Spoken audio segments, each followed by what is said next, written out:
Our single arm Renegade Row is a great strength move for our upper back, a little bit of the biceps and the rear of the delts. It's also a good strength move for the core. So those abdominals, a little bit of the hip flexors and quads as well for stabilization here. You're going to want one single dumbbell, whereas in normal Renegade Row, we have a dumbbell in each hand. This one we are only going to be using one dumbbell for. The other hand will just be resting on the floor. A couple different ways you can do this.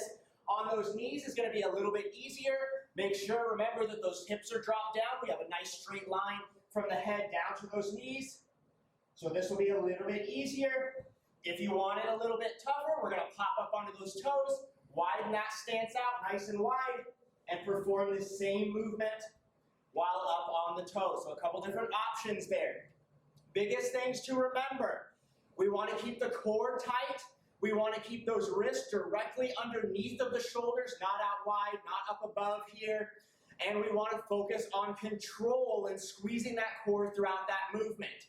The most common thing I see done on this exercise is the hips go up into the air and those wrists drift above the head. So that looks like this.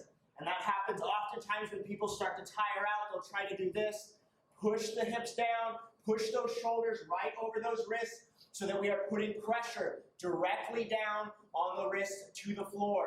Also, core nice and tight. Remember, we're not trying to twist the body here as we do this movement. We're squeezing the abs as we are getting that elbow nice and high. So nice and high with that elbow, engaging that upper back, and then getting that stretch as we come back to the starting point. If you have trouble with normal Renegade rows, balancing on those dumbbells, for one, first thing you should really look at is hand positioning, because we want to make sure they're right under the shoulders. That way we're pressing directly down on them. But if you have trouble with the wrists, you can always switch to a single arm Renegade row like this. It'll be a little bit easier than that double Renegade.